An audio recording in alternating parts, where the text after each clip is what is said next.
সাম্প্রতিক বন্যায় দেশের বিভিন্ন এলাকায় সাপের উপদ্রব বেড়েছে। সরকারি হিসেবে এবার বন্যা কবলিত 11 জেলার মধ্যে শুধুমাত্র চট্টগ্রামেই সাপে কেটেছে শতাধিক মানুষকে। কোথাও দেখা গেছে অজগর সাপ। গবেষণায় দেখা গেছে দেশে প্রতি বছর প্রায় 4 লাখ লোক সাপের কামড়ের শিকার হয়। তাদের মধ্যে মৃত্যুর সংখ্যা 7,000-এর বেশি। চট্টগ্রাম থেকে শামসুল হক হায়দরের পাঠানো রিপোর্ট, ক্যামেরায় ছিলেন এনামুল হক। দেশের দক্ষিণাঞ্চলে সম্প্রতি ভারী বৃষ্টিপাতে সৃষ্ট বন্যায় ব্যাপক ক্ষয়ক্ষতি হয়। পানি নেমে যাওয়ার সাথে সাথে এখন নতুন আতঙ্ক সাপ। প্রতিনিয়ত বিষধর সাপের কামড়ের খবর আসছে, মৃত্যু হচ্ছে সাপের কামড়ে। এক পরিসংখ্যানে দেখা গেছে বাংলাদেশে প্রতি বছর 4 লাখ লোক সাপের কামড়ের শিকার হন। মৃত্যুর সংখ্যা 7,000-এর কাছাকাছি। ভেনম রিসার্চ সেন্টারের এই গবেষক জানান, বাংলাদেশে প্রায় 110 প্রজাতির সাপ আছে। এদের মধ্যে মাত্র 21 প্রজাতির সাপ বিষধর। বিশেষ করে বন্যা কবলিত সময় সাপের উপদ্রব বেড়ে যায়।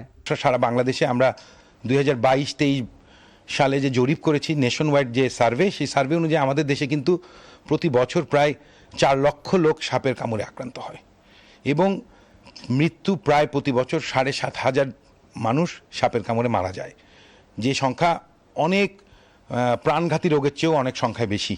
অন্যান্য এলাকার চেয়ে চট্টগ্রামে সাপের কামড়ের শিকার হয়েছেন শতাধিক মানুষ। ফলে প্রকৃতি বেষ্টিত চট্টগ্রাম বিশ্ববিদ্যালয়ে সাপের বিচরণ বেড়ে যাওয়ায় ভীতিকর পরিস্থিতিতে পড়েছেন এখানকার শিক্ষার্থীরা। আমাদের হলের সামনে বিভিন্ন আনাচে কানাচে, এমনকি পরিষ্কার একটি রাস্তার উপরেও সাপ দেখতে পাওয়া যাচ্ছে। চট্টগ্রাম বিশ্ববিদ্যালয় মেডিকেলটা আছে, সাপের প্রতিষেধক আছে কিনা, অ্যান্টিভেনম আছে কিনা এটা আমি জানি না, তবে এখানে পর্যাপ্ত পরিমাণ চিকিৎসা সামগ্রী রাখা উচিত। সাপে কাটা রোগীদের জন্য দেশের সব সরকারি হাসপাতালে চিকিৎসক সহ প্রয়োজনীয় প্রতিষেধক রয়েছে। এক্ষেত্রে আক্রান্ত রোগীকে অপচিকিৎসা না করে দ্রুত নিকটবর্তী সরকারি হাসপাতালে যাবার পরামর্শ এই গবেষকের। গ্রামের লোকেরা এখনো ওঝার কাছে যায়, বৈদ্যের কাছে যায়, বিভিন্নভাবে সময় বা কাল ক্ষেপণ করে।